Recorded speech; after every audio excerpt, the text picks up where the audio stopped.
భద్రాద్రి కొత్తగూడెం కలెక్టరేట్లో ఓ అవినీతి అధికారి ఏసీబీ వలకు చిక్కాడు. డ్రిప్ ఇరిగేషన్కు అనుమతి కోసం లంచం తీసుకుంటూ జిల్లా హార్టికల్ అధికారి సూర్యనారాయణ రెడ్ హ్యాండెడ్గా పట్టుబట్టాడు. జిల్లాలో రైతుల కోసం డ్రిప్ ఇరిగేషన్ ప్రాజెక్టు పనులు నిర్వహించిన కంపెనీలకు ప్రభుత్వ బిల్లులకు సంబంధించిన ఫైల్స్ క్లియరెన్స్కు సంబంధించిన వ్యవహారంలో సూర్యనారాయణ లంచం డిమాండ్ చేశాడు. ప్రస్తుత పనులతో పాటు గతంలో మహబూబాబాద్లో చేసిన పనులకు సైతం లంచం ఇవ్వాల్సిందేనన్నాడు.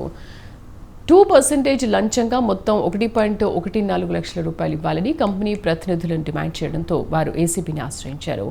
దీంతో రంగంలోకి దిగిన అధికారులు పక్కాగా మాటు వేసి సూర్యనారాయణ 1.14 లక్షల లంచం తీసుకుంటుండగా పట్టుకున్నారు. కలెక్టరేట్ అధికారులే అవినీతికి పాల్పడడంతో ఈ వ్యవహారం సంచలనంగా మారింది. ఇన్స్టాలేషన్ చేసిన తర్వాత ఆ కంపెనీకి పిలుసు రావాలి అంటే హార్టికల్చర్ ఆఫీసర్ గారు దాన్ని సబ్మిట్ చేయాలి కలెక్టర్ గారికి. అలా కలెక్టర్ గారికి సబ్మిట్ చేయాలి అంటే ఆయన ఇప్పుడు ఈరోజు మనకి పట్టుబడినటువంటి అధికారి లంచం డిమాండ్ చేశారు. ఈ అధికారి గతంలో మహబూబాద్ జిల్లాలో కూడా పనిచేశారు.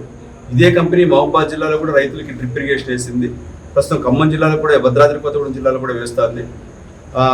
ఈ అధికారి మళ్ళా అదనంగా డిమాండ్ చేస్తుంటే భద్రాద్రి కొత్తగూడెం జిల్లాలో మహబూబాద్ జిల్లాలో పనిచేసినప్పుడు అక్కడేసిన డ్రిప్ ఇరిగేషన్కి సంబంధించి ఒక 85,000 రూపాయలు మీరు ఇంకా బ్యాలెన్స్ ఉంచారు అన్నట్టు మాట్లాడుతూ అది కూడా డిమాండ్ చేశారు. మీరు నాకు పర్సంటేజ్ చెప్పిన 2% చెప్పిన ఇప్పటివరకు మీరు చేసిన పనులకు సంబంధించి మాకు ఇవ్వాలని ఆ కంపెనీని డిమాండ్ చేస్తే ఆ కంపెనీకి సంబంధించిన అధికారులు మమ్మల్ని అప్రోచ్ కావడం జరిగింది. వాళ్ళకి లంచం ఇచ్చి పని చేయించుకునే ఇష్టం లేక వెంటనే